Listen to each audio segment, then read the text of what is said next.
Բողոքելու հետ կապված ինչ կասեք, ցանկացած, ասենք, կապ չունի, նա 2 ամիս կորոշեն, 2 տարի 6 ամիս ձեր համար ոնց հասկացա, ապելացումն է կարևոր։ Վերդիկտը ինքնին արդեն հիմք է տալիս, որ բողոքը ներկայացնենք վերաքննիչ դատարան,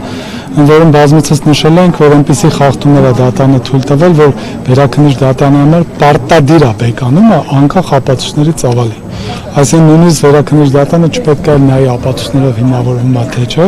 օրինական կանոնների խախտումը ինքնին օրենքում ուղիղ գրած է, պարտադիր բեկանման հիմք է հանդիսանում։ Մնացած խախտումները ևս, հետևաբար մենք այս առումով միանշանակ ներկայացնելու ենք։ Բաժի մասում կտեսնենք ինչ է որոշում, նաև այդ մասով բնականաբար, եթե հանկարծ նշանակի այնպիսի պատիժ, որով օրինակ մենք տեսնում ենք դատախազը միջնորդած 2 տարի 6 ամիս։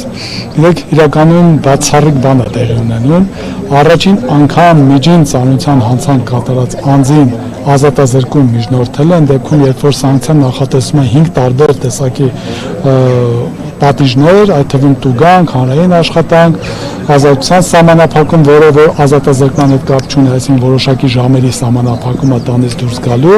եւ արդեն կարճաժամկետ մինչեւ 2 ամիս էր նախատեսում ազատազրկում եւ ընդհանրապես 2-ից 5 տարի։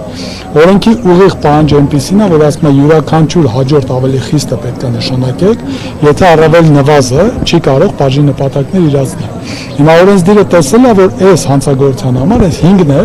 հավասարապես կարող են անձի պատշաճ վարքագիծ ըստեյության ապահովել եւ բաժի նպատակները իրացնել։ Հիմա ասում է դու նայեք ես օրինակ ծանրացնող հանգամանքներ եւ այլն ինչ կա, օրինակ պատկերացրեք անձը 3 անգամ ազատազրկում է գրել ինչ որ հանցագործությունների համար դատվածություն ունի, իր նկատմամբ օրինակ ավելի խիստ նշանակի, քան տուգանքը։ Եթե անձին մի քանի անգամ ազատազրկում եղել չի եղել, նորմալ պատիժը իրացնել նպատակները, օրինակ հիմա ոնց տուգանք տա։ Այս դեպքերի համար օրենքը նախատեսել է, որ կարող է օրինականներ ազատազրկում տաս, բայց նաև հատուկ նորմալ նախատեսել է, որ ազատազրկումը բացառիկ, եթե օրինակ մյուս պատիժները կիմնավորես, որ չի կարող նպատակը ապահովել։ Պատական չէ, որ մենք ինչ արեցինք։ Մենք ներկայացրեցինք օրինակ երևի թե միակն է դա, կամ առնվազն 2018 թվականից հետո Վազգեն Մանուկյանի վերաբերյալ գործը, որտեղ նույն հոդվածով անձին մեղադրում էին եւ ընդ որում նորից առաջին անգամ միջին ծանրություն, որևէ ծանրացնող հանգամանք չկա, բազմաթիվ պատիժների մեջ դատանը այն ժամանակ տուգանք է նշանակել 400,000 դրամ։ Բայց այն ժամանակ օրինակ կարճաժամկետ ազատազրկումը չկա, ազատության սահմանափակումը չկա, այստեղ ավելի մեծացել է ծավալը։ Հիմա այդ ինչից որոշեց դատախազը, որ պետք է գա հատկապես ազատազրկում մոտել 2.5 տարի։ Ականաչ չէ, որ սա նորից քաղաքական էս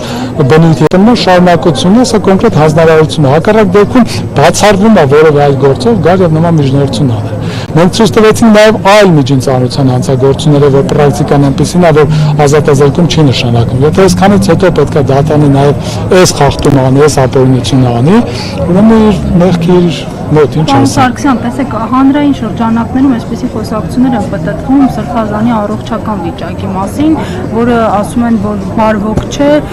եւ գուցե անհամատեղելի է լինի կալանքե։ Ձեզ նման տվյալներ հայտնի են եւ ինչու գործում տեղ չեն գտել։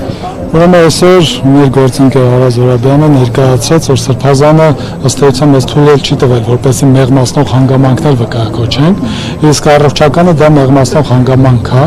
օրինակ նրա անցած ուղի հետ կապված փաստաթղթային ձևակերպումները մեղմացնող հանգամանքներ են եւ այլն, բայց մենք դրանք չենք ներկայացնում այն պատճառով, որ ի սկզբանե նա որևէ հանցանք չի կատարել եւ որևէ բան չունենք հայցելու դատարանից, մի հատ էլ փորձենք դատարանի մոտ ինչ որ մեղմացնող իրավիճակ ստեղծել։ Դա համար մենք այդ ուղին չբռնեցինք, բայց նաեւ փորձեցինք ցույց տանք դատական պրակտիկան, այսինքն սա ավելի շատ դատավորի համար, որ նորից հետագայում չասեն, որ մենք չգիտեինք, մենք չենք ուսումնասիրել, իրենց փոխարենը բոլորը անում ներկայացնում ենք, հետեւաբար առողջականի մասով հիմա էլ ոչինչ չեմ ասել, քանի որ դրա թույլտվությունը այդպես չունենք, բայց նաեւ պետք է հիմնավորենք, որ դու ինչ էլ անես, եթե ազատազրկում լինի, ուրեմն կրկին ակնհայտ ապօրինություն լինելու։ Լրացում անում առողջության հետ կապված։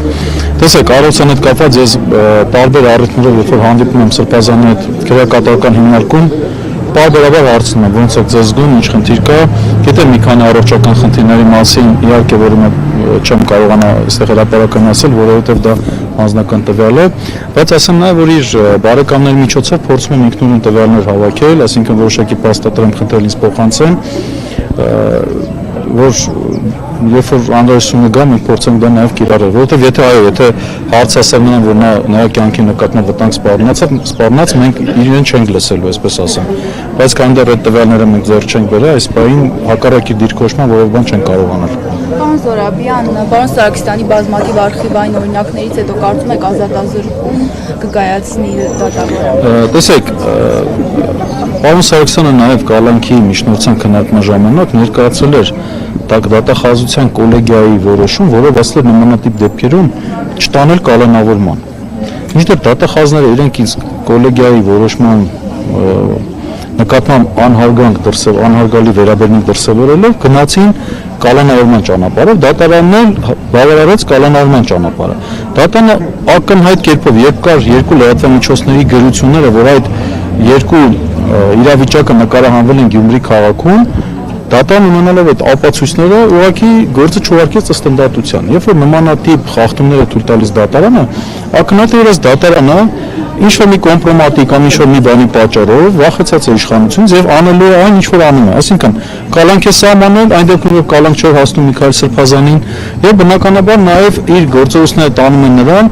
որ նա տանելու ազատազրկման։ Մենք այդպես ենք կարծում, որովհետև քաղաքական հաշվարկի տեսակետից Միքայել Սրբազանը իրենց խանգարում է։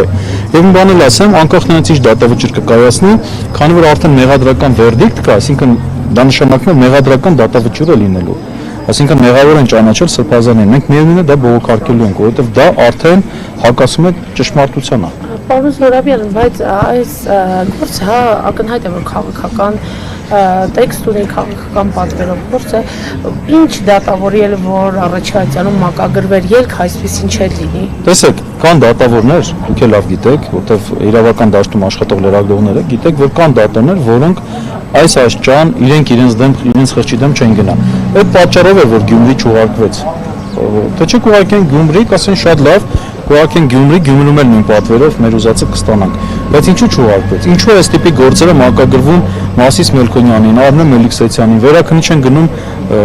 նույն մարդկանց մոտ։ Ինչու է սա այսպես լինում։ Որովհետև իրենք իրենց սրտի դատավորներն են, այսպես ասած, եւ բնականաբար իրենք ավելի հեշտ են հակված մեղադրական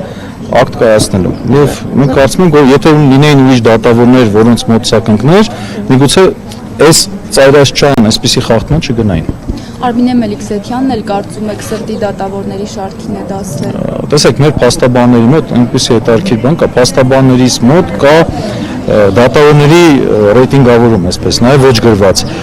Արմինե Մելիքսեթյանը միշտ համարվել է մեղադրական հակում ունեցող դատավոր։ Այսինքն, եթե մի քիչ sense գայուն քաղաքական ենթատեքստ ունի, Արմեն Մելիքսեթյանը մեղադրողի դիրքորոշումն է կիսում։ Սա փաստ է, Մասիս Մելքոնյանը նույնպես։ Եվ պատահական չէ, որոշ հայտնի գործերով հենց իրենք են այդ դատավորները։